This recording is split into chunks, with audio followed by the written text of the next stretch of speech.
ზოგადად უნდა ითქვას, რომ ეკლესიაში წმინდანთა დაპირისპირება თუ კი მას ისტორიულ პლანში შეიძლება ქონოდა ადგილი, როგორც მაგალითად იყო ცნობილი დაპირისპირება წმინდა ეპიფანე კვიპრიელსა და იონე ოქროპირის შორის, დავა გარკვეულ კონკრეტულ საკითხებზე, რომელიც ახლა ამაზე საუბარი შორს აგვიყვანდა. ზოგადად მათი როგორც წმინდანების დაპირისპირება ეკლესიურ ცნობიერებაში არის ყოველდღე მიუღებელი. ანუ თქმა იმისა, რომ თქვა ერთი წმინდანი რაღაცით თვითონ წმინდანობის შესახებ მოძღვრება ეკლესიაში გამორიცხავს დაპირისპირებას. ვინაიდან აი პავლე მოციქულის სწავლებით თვითონ ეკლესია წარმოადგენს ერთ სხეულს. თითოეული წმინდანი და თითოეული წევრი ეკლესიის არის ამ სხეულის თითოეული ასო და როგორც ეს ფიზიკურ სხეულში თითოეული ასო ჰარმონიულად უნდა იყოს შეთანხმებული მის დანარჩენ ასოებთან და ქმნიდეს ერთ ორგანულ მთლიანობას, ასევე ეკლესიაც, რომელიც არის ქრისტეს მისტიური სხეული, ასევე მასშიც თითოეული წევრი ეკლესიისა, იქნება ის ერისკაცი, სამღვდელო პირი, ეპისკოპოსი თუ ასე შემდეგ, ნებისმიერ იერარქიულ დონეზე უნდა ასეთ ჰარმონიულ მთლიანობას ქმნიდნენ. შესაბამისად, წმინდანები, რომლებიც წარმოადგენენ, ასე ვთქვათ, სულიერ ზეციურ ეკლესიას, შეიძლება ესე ვთქვათ, იქ ყოველად გამორიცხული ასეთი დაპირისპირება. თუ კი ჩვენ ისტორიულ პლანში შეიძლება ვნახოთ რაღაც გარკვეული ცოდვით გამოწვეული, ასე ვთქვათ, დაპირისპირება ეკლესიის წევრებს შორის, სულიერ პლანში, ასე ვთქვათ, ზეციური ეკლესიაში ეს ყოველად გამორიცხულია. ვინაიდან ზეციური ეკლესია წარმოადგენს ხატს და სახეს იმისა, რაც იქნება მეორედ მოსვლის შემდეგ, ანუ ცათა სასუფეველი, სადაც იქნება მუდამ სიყვარული, მუდამ ასე ვთქვათ, შეთანხმება, ურთიერთმდობა და ამდენად ყოველგვარი დაპირისპირება გამორიცხულია. რაც შეეხება იმ სამ დიდ წმინდანს, რომელიც შეიძლება ითქვას, წარმოადგენენ ეკლესიის ბურჯებს, წმინდა ბასილი დიდი, წმინდა გრიგოლ ღვთისმეტყველი და იონე ოქროპირი. გარკვეულ ისტორიულ პერიოდში მართალია წარმოიშვა გარკვეული კითხვები დაიბადა იმის შესახებ, თუ რომელი მათგანი იყო უფრო აღმატებული და რომელი უფრო ნაკლები ღირსებით გამოირჩეოდა. მაგრამ ეს საკითხი შეიძლება ითქვას სრულად უმნიშვნელო საკითხია საეკლესიო სწავლების თვალსაზრისით, ვინაიდან მართალია არსებობს იერარქია ეკლესიური სწავლების მიხედვით, ზეციური იერარქია არსებობს, ანგელოზთა იერარქია, თვითონ ეკლესიაშიც არსებობს მსახურებათა იერარქია, ხო, სამწევროვანი იერარქია, ვიცით ჩვენ ეპისკოპოსი, ხუცესი, ან მღვდელი და დიაკონი. მაგრამ მიუხედავად ამისა, ეს იერარქიულობა ქმნის მაინც ერთ მთლიანობას, ანუ თითოეული იერარქიის ზედა საფეხური არაფერს არ წარმოადგენს ქვედას გარეშე, ანუ თითოეულ მათგანში ეს თქვა სიყვარულის მიერი ურთიერთდამოკიდებულება არსებობს. ეს ერთი, რაც გამორიცხავს ყოველგვარ ასეთ ხისტად ამ საკითხის დაყენებას, რომელი უფრო აღმატებულია. ეკლესიას ეს არ აინტერესებს. ეს გარდა ამისა, ჩვენ არ შეგვიძლია ვიმსჯელოთ თითოეულ წმინდანზე თუ ღმერთის წინაშე მას რა დამსახურება. ეს მისი პირადი შინაგანი ცხოვრების საიდუმლოს წარმოადგენს.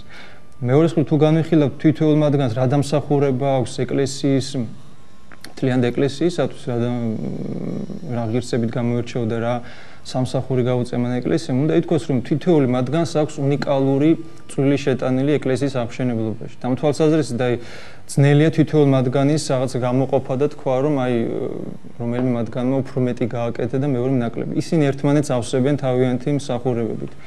მაგალითისთვის შეგვიძლია ვისაუბროთ თითოეულ მათგანზე, მოკლედ მიმოვიხილოთ თუ რა ღვაწლი გაწიეს მათ და რა წვლილი შეიტანეს ეკლესიის აღმშენებლობაში. რაც შეეხება განხეთქილებას, უნდა ითქვას, რომ ეს ვერანაირად ვერ გახდებოდა განხეთქილების საბაბი. განხეთქილების საბაბი არასდროს არ ყოფილა რომელიმე წმინდანის პერსონა და პიროვნება. ეს შეიძლება ყოფილიყო რაღაცა დროებით, იმ შემთხვევაში თუ კი ესადვის პიროვნება ჯერ კიდევ ცოცხალი იყო. და ბუნებრივი მას ყავდა ბევრი მოწაფე, მიმდევარი, მომხრე და ისინი მისდამი დიდი პატივისცემით გამსჭვალული და სიყვარულით გამსჭვალული ყოველთვის მტკივნეულად აღიქვამდნენ, თქვათ, ამ პიროვნებისადმი ვინმეს მხრიდან რაიმე დაპირისპირება და რაღაც შემოტევას ამა თუ იმ თვალსაზრისით. მაგალითად ჩვენ საუბრის დასაწყისში ვახსენეთ ეპიფანე კვიპრიელის და წმინდა იონე ოქროპირის დაპირისპირება. რაც დროებით ხასიათს ატარებდა, მაგრამ უნდა ითქვას, რომ მათ ყავდათ ისინი უდიდესი საეკლესიო მოღვაწენი იყვნენ და ბუნებრივია ყავდა ძალიან დიდი მიმდევართა დიდი ჯგუფი თითოეულ მათგანს და ბუნებრივია ეს თითოეული დაჯგუფების წევრი მეორესთან გარკვეულ დაპირისპირებას შეიძლება აღმოჩენილიყო, მაგრამ ეს იყო სულად დროებითი, ეს იყო უბრალოდ ადამიანური სისუსტიდან გამომდინარე და ამას არანაირი სერიოზული რეზონანსი არ მიცემია საეკლესიო ცხოვრებაში და ის მაშინათვე ჩაცხრა. ხო, რაც შეეხება გარდაცვლილ წმინდანზე, უკვე იქ საერთოდ ასეთი რამ სერიოზულად არ აღიქმებოდა არასოდეს. ეს შეიძლება ყოფილიყო დროებითი მოსაზრება ამა თუ იმ პიროვნების, რაღაც კითხვა დაბადებოდა მას, რომელი უფრო მეტად აღმატებული, მაგრამ ამას რომ გამოეწვია რამე სერიოზული დაპირისპირება, ასეთ რამეს ეკლესიის ისტორია არ იცნობს. აი მოკლედ მიმოვიხილოთ ის ეპოქა, რომელშიც თითოეულ მათგანს მოუწია მოღვაწეობა, უნდა ითქვას, რომ თუ პირველი ორი მათგანი, როგორც ჩამონათვალში ხომ ბასილი დიდი გრიგოლ ღვთისმეტყველი, ევნოქები ხო ესეთი, თუმცა თანასწორია მათი ღირსებები, მაგრამ მაინც ესეთი წესია დაცული. უნდა ითქვას, პირველი ორი ბასილი დიდი და გრიგოლ ღვთისმეტყველი ერთ ეპოქაში მოღვაწეობდნენ, შეიძლება ითქვას, უდიდესი მეგობრები იყვნენ ერთმანეთის, ერთად გაიზარდნენ სიღმაწვილის ასაკი პერიოდი ერთად გაატარეს და შემდეგშიც მუდამ ერთმანეთსადმი ძალიან დიდი სიყვარული გამოირჩეოდნენ, მიმოწერა ჰქონდათ მათ ერთმანეთთან და თვითონ ეს მიმოწერა მათი ეპისტოლარული მემკვიდრეობა ცხადყოფს თუ რაოდენ დიდი სიყვარული და დიდი ურთიერთნდობა აკავშირებდათ მათ და უფრო მეტიც ბასილი დიდის ცხოვრების შესახებ სწორედ გრიგოლ ღვთისმეტყველის ნაწარმოებიდან ვგებულობთ. მის ცნობილი ეპიტაფია ბასილი დიდის გარდაცვალებასთან დაკავშირებით დაწერილი. აი იქ არის შეიძლება ითქვას ყველაზე უხვი ცნობები ბასილი დიდის ცხოვრებასთან დაკავშირებით მოცემული. ეხლა რა ეპოქაში მოუწია წმინდა ბასილი დიდს და წმინდა გრიგოლ ღვთისმეტყველს მოღვაწეობა. ეს იყო მე-4 საუკუნე, როდესაც მძინვარებდა არიანული ერესი და არიანული ერესი მოიხსენებოდა ორი სიტყვით თუ ვთქვათ რას წარმოადგენდა. ის უფალი იესო ქრისტეს მიიჩნევდა ასე ვთქვათ არასრულ ღმერთად. ანუ უფრო დაქვემდებარებულად ვიდრე მამა ღმერთი. ან მათთვის სრული ნამდვილი ღმერთი ასე ვთქვათ, პირდაპირი გაგებით ღმერთი ეს იყო მამა ღმერთი, ხოლო ძე ღვთისა ეს იყო უფრო დაქვემდებარებული მართალია შეიძლება შესაქმის დასაბამში შექმნილი პირველი ქმნილება, მაგრამ მაინც ქმნილება და არა ღმერთი. წმინდა მამები ამ სწავლებას პირველ რიგში უპირისპირებდნენ შემდეგ არგუმენტს. ეს არგუმენტაცია სათავეს იღებს ჯერ კიდე ათანასე დიდიდან და შემდეგ ბასილი დიდი და გრიგოლ ღვთისმეტყველი ამას უფრო აღრმავებს და ავითარებს.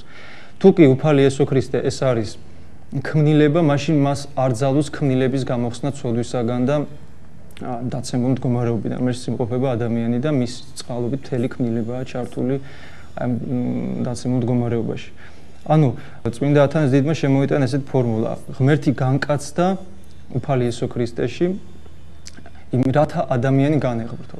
საერთოდ აღმოსავლური ეკლესიის მამები ან მართლმადიდებელი ეკლესიის მამებს ყოველთვის ასე ახასიათებთ ესე ვთქვათ აქცენტის გაკეთება ადამიანის განღმრთობაზე. მათთვის გამოხსნა ეს არ არის რაღაცა იურიდიული აქტი, ანუ თითქოს შერიგება ღმერთთან ამ ცოდვის გამოსყიდვა, რაღაც სასჯელის შედეგად და ასე შემდეგ. ანუ მათთვის ეს არის ადამიანის მუდმივი სწრაფვა განღრთობისაკენ, მისი გათანასწორების, ესე ვთქვათ, მუდმივი პროცესი, ღმერთთან გათანასწორების პროცესი. Nამდენად ეს იყო უაღრესად მნიშვნელოვანი პუნქტი ქრისტიანული სწავლების, რომ დაცულიყო უფალი იესო ქრისტეს საღვთო ბუნება, მისი ღვთაებრიობა.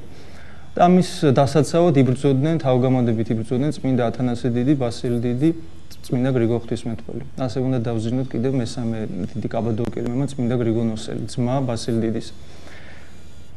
აი, სწორედ ბასილი დიდს აქვს ძალიან გადამწყვეტი როლი შესრულებული ამ ბრძოლის დროს.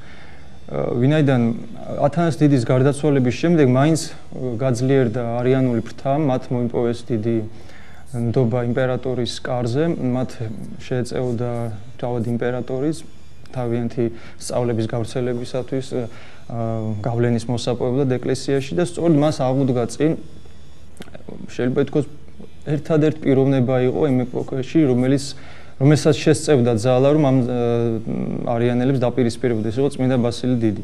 წმინდა ბასილი დიდი გამოირჩეოდა ერთის მხრივ მაღალი ინტელექტუალური განსწავლულობით, ის შეიძლება ითქვას იმდროინდელი კულტურის მწვერვალზე, კულტურული მიღწევის მწვერვალზე იმყოფებოდა. მან გაიარა საკმაოდ საფუძვლიანი განათლება ათენის ფილოსოფიურ სკოლაში, მის მეგობართან წმინდა გრიგოლ ღვთისმეტყველთან ერთად და ამას აი ძალიან დიდი სიამოვნებით იხსენებს ხოლმე გრიგოლ ღვთისმეტყველი ამ პერიოდს ძალიან ისეთი ტკბილ მოგონებათ იყო მათთვის დარჩენილი და ეს განსწავლულობა ასევე ასახულია ბასილი დიდის ისეთ ნაშრომში როგორცა ჰომილიები 6 დღეთაზე წარმოთქმული ქადაგებები ანუ ფაქტიურად ეს ნაშრომი წარმოადგენს ერთგვარ კომპენდიუმს იმდროინდელი ფილოსოფიური თუ საბუნებისმეტყველო მეცნიერებების მიღწევების, რაც ანტიკურმა ფილოსოფიამ და ბუნებისმეტყველებამ მისა კაცობრიობას. გარდა ამისა, ბასილ დიდმა საღვთისმეტყველო განათლებითაც გამოიჩინა თავი და სწორედ მისი საღვთისმეტყველო ტრაქტატები, რომლებშიც ის უპირისპირდება არიანულ სწავლებებს, წარმოადგენს უდიდეს ღირებულებას მართლმადიდებლური საეკლესიო ღვთისმეტყველებისათვის. შეიძლება გამოყოთ ორი ნაშრომი, ეს არის სამი წიგნი ევნომიოსის წინააღმდეგ. ევნომიოსი გახლდათ არიანელთა ერთ-ერთი ყველაზე უძლიერესი წარმომადგენელი, ძალიან დიდი განათლების მქონე და ძალიან ისეთი დახვეწილი საღვთისმეტყველო მსჯელობის უნარს ატარებდა ეს პიროვნება. და მეორე ნაშრომი ასევე უდაოდ გამორჩეული, ეს არის სულიწმინდის შესახებ. ტრაქტატი, საღვთისმეტყველო ტრაქტატი სულიწმინდის შესახებ. ამ ნაშრომებში ჩანს წმინდა ბასილ დიდის უდიდესი საღვთისმეტყველო განსწავლულობა, თავად მისი, ასე ვთქვათ, სულიერი განბრძნობილობა, მისი შინაგანი, ასე ვთქვათ, სულიერი სიახლოვე ღმერთთან, მისი მადლიცხებულობა, ასე ვთქვათ, და ეს ნაშრომები წარმოადგენენ აი სახელმძღვანელოს ყველა შემდგომი თაობებისათვის, ვისაც აინტერესებს თქვა დოგმატური საკითხების წმინდა სამებასთან დაკავშირებით და სულიწმინდას მოძღვრებასთან დაკავშირებით. ასევე საეკლესიო გადმოცემის განსაზღვრასთან დაკავშირებით, თუ რაც წარმოადგენს საეკლესიო ტრადიცია მართლმადიდებლობისათვის, ეს მშვენივრად აქვს ბასილ დიდს ფორმულირებული იგივე სულიწმინდის შესახებ ნაშრომში. ეს მეორე ტიპის ნაშრომი, დოგმატური ნაშრომი. ვახსენეთ ასევე ჰომილიების შესაქმეზე, ანუ ბიბლიური ეგზეგეტიკის დარგშიც უდიდესი მიღწევები მისი. მესამე შეიძლება ასევე აღინიშნოს მისი წვლილი ბერმონაზნული ცხოვრების ორგანიზაციის საკითხში. მოგეხსენებათ, ბერმონაზნულობას საფუძველი ჩაუყარა წმინდა ანტონი დიდმა მე-4 საუკუნეში, მე-4 საუკუნის დასაწყისში, მაგრამ ეს ბერმონაზნულობა ძირითადად იყო განდეგილური ხასიათის. შემდეგ პახომი დიდმა მოახდინა მისი ორგანიზება და ასე ვთქვათ კინობიური სისტემა ჩამოაყალიბა, მაგრამ ბასილ დიდმა სწორედ რომ შემოიტანა ასე ვთქვათ მონასტრული ცხოვრების ის ტიპი და ის სახე, რაც დღესაც დღემდე შენარჩუნებული არის მართლმადიდებელ ეკლესიაში. ანუ ფაქტობრივად მან მისცა მას ისეთი დასრულებული სახე, რომელსაც დიდი განვითარება შემდგომ ეპოქაში აღარ განუცდია. მან შექმნა დიდი და მცირე კანონიკური სამონაზვნო სწავლებები, რაც განკუთვნილი იყო მონაზვნებისათვის, ანუ თუ რა ცხოვრების წესზე უნდა მიდევნებოდნენ მონაზვნები, მიყოლოდნენ მონაზვნები, როგორ უნდა ყოფილიყო ორგანიზებული თავად მონასტერი, რომ ეს ძმური სიყვარულით ასევე სწორედ ის ჰარმონიული თანაცხოვრება, რაც ვახსენეთ, წარმოადგენს ეკლესიის დედა აზრს და ასეთ მისი არსებობის ასე ვთქვათ უმაღლეს მიზანს. სწორედ ეს იდეალურად ხორციელდებოდა მის მიერ ჩამოყალიბებულ სამონასტრო სისტემაში. და ამავე დროს სამონასტრო სისტემის მონასტრების გვერდით მან შექმნა და ჩამოაყალიბა ქსენონები, ანუ უცხოელების, ასე ვთქვათ, ჩამოსული სტუმრების, ასევე დავრდომილების, გლახაკების, ნეულების, ყველა მათ თავშესაფარი ის უდიდეს ქველმოქმედებას ეწეოდა მათ მიმართ და შეიძლება ითქვას აი ეს გახადა ძალიან ისეთი მნიშვნელოვანი საკითხი საეკლესიო ცხოვრებაში, ქველმოქმედება, გაჭირებულთა დახმარება.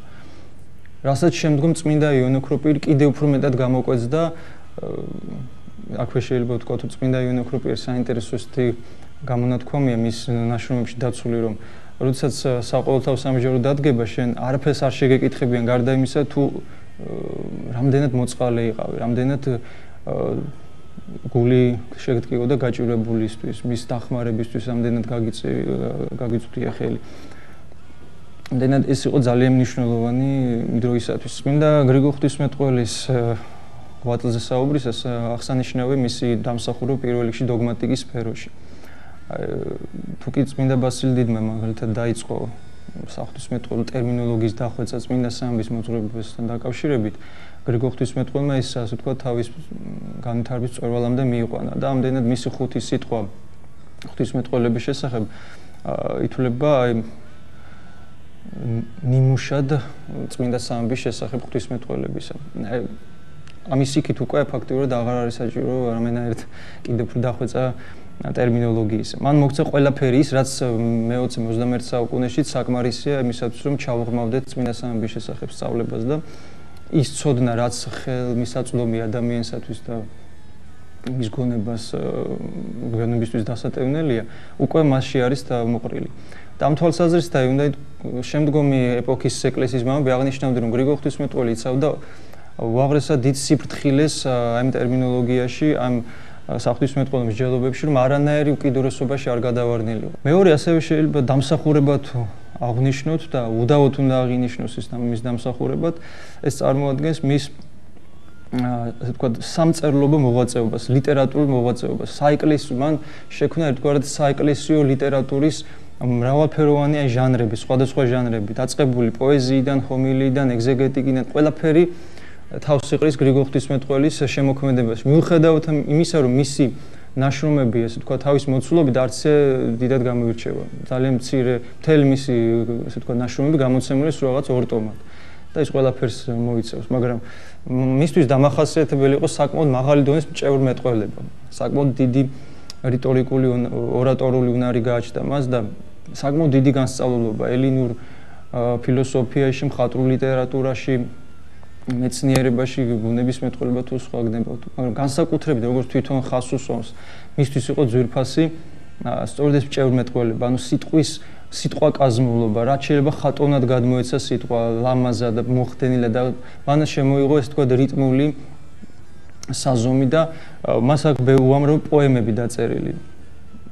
და ამ ხრივ არის ისინი შეიძლება ჩაითვალოს ხელოვნების შედევრებად. მის პოეტურ ნაწარმოებში იგრძნობა ამავე დროს მისი პირადი ცხოვრება, მისი პირადი შინაგანი განცდები, საკმაოდ ღრმა ფსიქოლოგიზმით არის გამსჭვალული მისი ნაშრომები, მისი პირადი ეჭვები თუ გნებავთ ღმერთი არსებობს თუ არ არსებობს, აი ეს ყველაფერი რაც ნებისმიერ ადამიანში, ნებისმიერ ჩვენგან შეიძლება გაჩნდეს და როდესაც ამას კითხულობ უდიდესი წმინდანის ნაწარმოებში, ეს არის ძალიან დიდი, ასე ვთქვათ, ძალიან ბევრ ამას გეუბნება, ძალიან დიდი, ასე ვთქვათ, მუგეშისმცემელია თითოეული ჩვენგანისათვის. მისი ეს მწერლობა, მისი ეს სიტყვაკაზმულობა იმდენად იყო მისაბაძი შემდგომი თაობის საეკლესიო მოღვაწესათვის, რომ აი თანამედროვე მეცნიერული გამოკვლევებით მიჩნეულია, რომ ბიზანტიაში ბიბლიის შემდეგ მეორე საკითხავი წიგნი იყო წმინდა გრიგოლ ღვთისმეტყველის ნაშრომები. და შეიძლება ამას დავუმატოთ საქართველოს შემთხვევაც, როდესაც დავით აღმაშენებელი ცნობილია, რომ როდესაც ის დაზვერვაზე იყო წასული თბილისის შემოგარენის დასაზვერად იყო წასული, ცნობილია, რომ ის ისე გაერთო გრიგოლ ღვთისმეტყველის შრომების კითხვით, რომ ტერიც კი წამოადგა თავზე. წმინდა იოანე ოქროპირი იყო ასევე დიდი ორატორი და მისი ქადაგებები ყოველთვის გამოირჩეოდა სიტყვაკაზმულობის და ორატორული, ასე ვთქვათ, ხელოვნების საკმაოდ დიდი დახვეწილობით. იოანე ოქროპირის ქადაგებები გამოირჩევა უაღრესად დიდი ზნეობრიობით. აი ყველა მის სწავლებებში აი აქცენტირებული აქვს წმინდა იოანე ოქროპირის ზნეობრივი შინაარსი, ზნეობრივი მნიშვნელობა.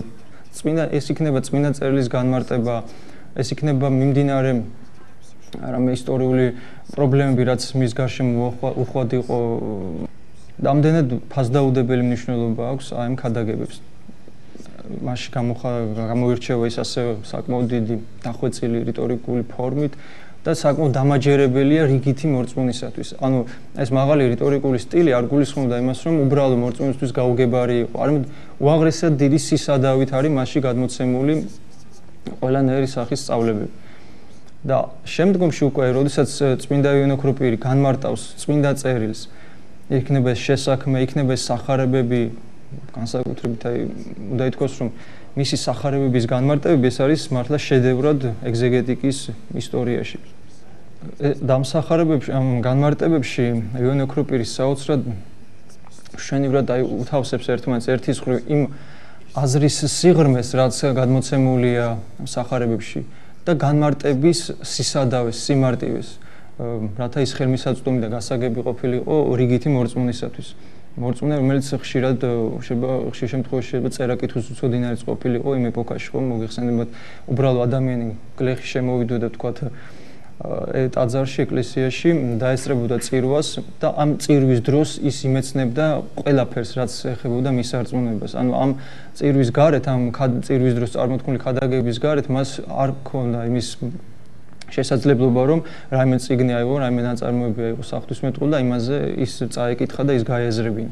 ამდენად იონო ქროპირი ყოველთვის მიზნად ისახავდა რაც შეიძლება მარტივად, რაც შეიძლება ადამიანის თვის გასაგები და მისი გულისათვის საწვდომი ენაზე გადმოეცა სახარებები თუ სხვა წმინდა წერილი სხვა წიგნების განმარტებები. ამდენად ეს განმარტებები, სახარებების განმარტებები განსაკუთრებით არის უდიდესი მნიშვნელობის. და უნდა ითქვას, რომ მისი ეს აქცენტირება ზნეობაზე, ადამიანის მორალურ განსწავლაზე, მის სინდის ასე ვთქვათ, აქცენტის გაკეთება ყოველთვის იყო მისი ცხოვრების მიზანი და საზრისი. და ამას შეიძლება ითქვას, რომ ამას შეეწირა ის ფიზიკურადაც კი.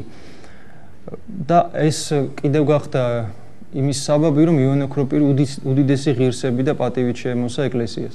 განსაკუთრებით ამის შემდეგ გახდა მისი სიწმინდე და მისი შინაგანი პიროვნული, ასე ვთქვათ, სულიერი ღირსებები თვალსაჩინო მთელი მსოფლიოს ეკლესიისათვის. ვინაიდან წმინდა იონო ქროპირის ხასიათი, მისი პიროვნული ხასიათი იყო საოცრად გამოირჩეოდა საოცარი შეუდრეკელობით და შეუპოვრობით. ანუ როდესაც საქმე მიდგებოდა ამ თუ იმ პიროვნების დაჩაგრვას, მის და უსამართლო მოპყრობას, რაიმე უზნეო ფაქტს მის გარშემო ცხოვრებაში ის ხმას იმაღლებდა და არ ერიდებოდა ამის მიზეზი, ასე ვთქვათ, ამ უზნეობის მიზეზი ვინ იყო, ის იყო უბრალო ადამიანი თუ თავად იმპერატორი. და მოგეხსენებათ, რომ სწორედ იმპერატორის მეუღლისთან მისი დაპირისპირება გახდა საბედისწერო მისთვის და სწორედ როდესაც მან ამხილა იმპერატორის მეუღლე მის უზნეობაში, მის უსამართლო და არაეკლესიურ ქცევებში განრისხებულმა იმპერატორის მეუღლემ მისი თავად იმპერატორი წააქეზა იმის იქითკენ რომ დაესაჯა იონო ქროპირი, მოწვეული იქნა ადგილობრივი კრება, ეგრეთ წოდებული მუხის კრება, ასე ეწოდება მას, სადაც განაყენეს იონო ქროპირი და მერე შემდეგ გადასახლებაც მიუსაჯეს მას. და ამ გადასახლების დროს უკვე მოხუცებული, დასნეულებული წმინდანი უკვე გზაში აღესრულა. და ჩვენ ვიცით, რომ მისი აღსრულების ადგილი არის აფხაზეთში, კომანში და ამდენად ეს ჩვენთვისაც ქართველებისთვის კიდევ უფრო დიდად საპატივცემულო წმინდანია და უფრო ახლოს არის ჩვენ გულებთან. უნდა ითქვას, რომ ამ სამივე დიდი წმინდანის და ეკლესიის მნათობის ნაშრომები დიდი ნაწილი თუ ყველა არის თარგმნილი ძველ ქართულად და ის მოიპოვება ხელნაწერთა ინსტიტუტში. დიდი ნაწილი მათი გამოუცემელია და დღესაც ელოდება ისეთ საფუძვლიან შესწავლას და გამოცემას. ნაწილი გამოცემელი მაგალითად წმინდა ბასილი დიდის ეპისტოლები არის გამოცემული მისი სწავლებები მონაზვნების მიმართ, ასე ვთქვათ, სამონაზვნო სწავლები შეიძლება ითქვას ასკეტური სწავლებების რაღაც ნაწილი და მისი ჟამის წირვა. მოგეხსენებათ, რომ ორი წმინდა მამის ჟამის წირვა გვაქვს ჩვენ, წმინდა იონო ქროპირის და წმინდა ბასილი დიდის. ესეც ხაზგასასმელია, როდესაც აღნიშნავთ თითოეული მათგანის მიერ გაწეულ ღვაწლზე. სამივე მათგანის ნაშრომებია. გრიგოლ ღვთისმეტყველი შეიძლება ითქვას სრულად მთელი კორპუსი მისი შრომების თარგმნილი, თან ორგზის არის თარგმნილი და ამდენად ქართული ეკლესია და ქართველი საეკლესიო მოღვაწენი მათ საკმაოდ კარგად იცნობდნენ. იონო ქროპირის ცხოვრება, რა თქმა უნდა, არის თარგმნილი პალადი ჰელინოპოლეს ეკუთვნის პირველი შეიძლება ითქვას ვარიანტი მისი ცხოვრებისა, რომელიც უახლოეს პერიოდში მოღვაწეობდა. ისიც არის ქართულად თარგმნილი. ასევე ბასილი დიდზე მოგახსენეთ, რომ ძირითადად მისი ცხოვრება აღწერილი აქვს თავად წმინდა გრიგოლ ღვთისმეტყველს და ეს თავის ეპიტაფიაში და ეს ეპიტაფიას თარგმნილია ძველ ქართულად. თავად გრიგოლ ღვთისმეტყველის შესახებ ძალიან მწირი ცნობები მოგვეპოვება გარდა იმ შემთხვევებისა, როცა თვითონ საუბრობს თავის თავზე. ყველაზე უხვად მაინც საკუთარი ნაწარმოებიდან შეგვიძლია მოვიპოვოთ ცნობები მისი ცხოვრების შესახებ.